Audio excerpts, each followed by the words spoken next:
Alright, so this is just a little bit more help for those of you that are still having problem with the Sieve program using remove. So the basic idea here is as follows. We're gonna have a setup phase where I'm gonna have a list X. So the list X starts out empty. And the list X is the one that's going to have all the candidates, and the candidates are going to be the numbers from 2 to 100. And so I do that by setting up some kind of for. So I say for I, and I is going to be in the range 2 to 101, and that's going to give me which values? That's going to give me the numbers 2, 3, 4, 5, all the way up to 99 and 100. Okay, so how do I do this? I will be in that range, but I want to put those numbers into X, so I simply say X dot append. We're going to take the value of I that's generated each time through. I'm going to append I to the list X, so the list that starts empty is then going to have all of these values, 2, 3, all the way up to 100. I'm also going to have another list called P. P is where I'm going to be putting the primes, so P starts out empty. This starts out empty here and gets populated at this point. P is empty. So this is my setup phase. So when I'm finished over here, we have this empty and we have this with the numbers 2 to 100. Now we're going to get down to work, and getting down to work really has two things. There's two things that happen over here.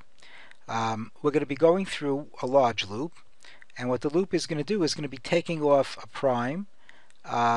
It's going to then take that prime and it's going to take the prime off of X. It's going to put the prime in P. That's one stage, and the next stage in that loop is then to remove all of the multiples of the prime that I just took out. So the big loop is going to look like this. We're going to have some while loop that says while, and it's going to be while there's work left to be done. How do I know there's while there's work left to be done?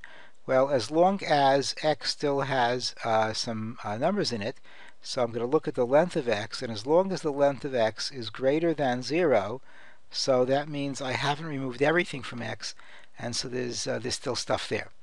So what am I going to do? Well, here's what it starts out with. So the first element here is a 2, and as we go along, we'll see that always, once I do with this method of doing it, at the front of that list is always going to be the next prime. Right? It starts out with a 2.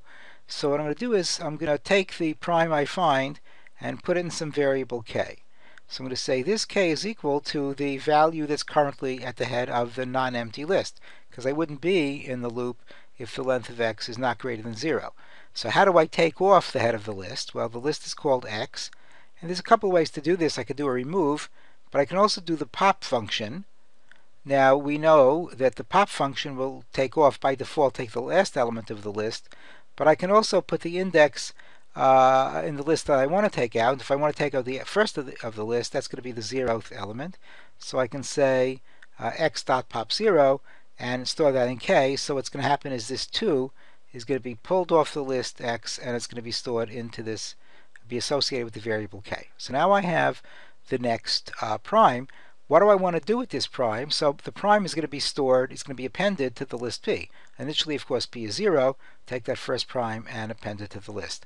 So we do that in the normal way. We say take P and use the append function, right? The append function, and we append to P the prime that we just found, which is K.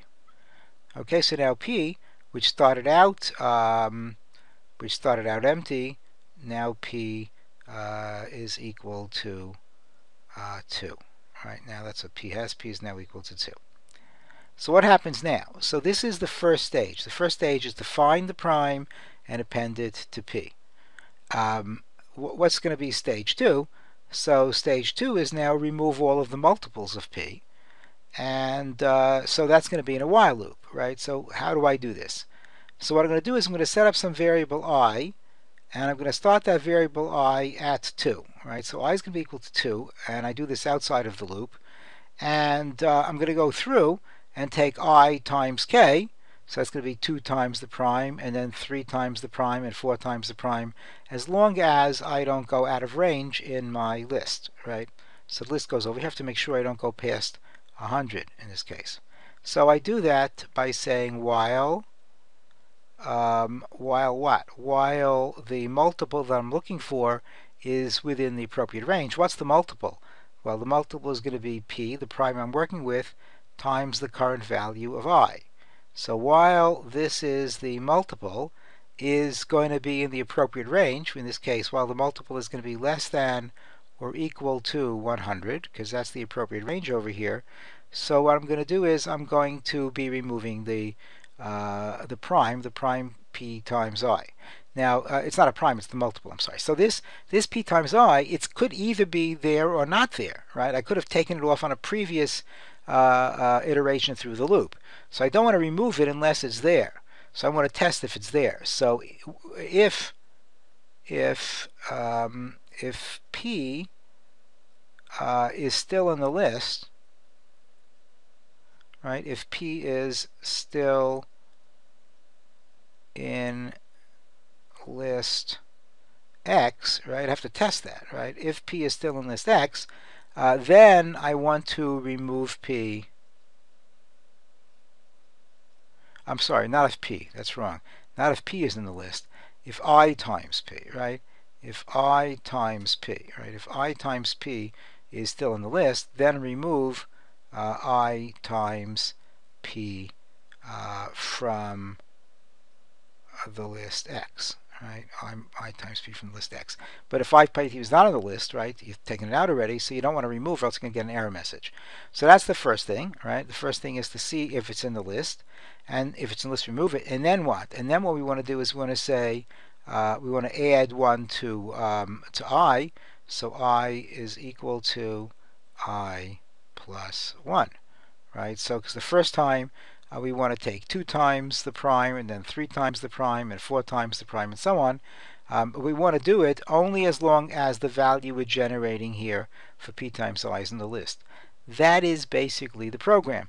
And when we're finished with this thing, then we come back out and we're going to simply print the list, we're going to print the list p, which is the list of primes, because when we come out of this will no longer be true. The length of x is not going to be greater than 0.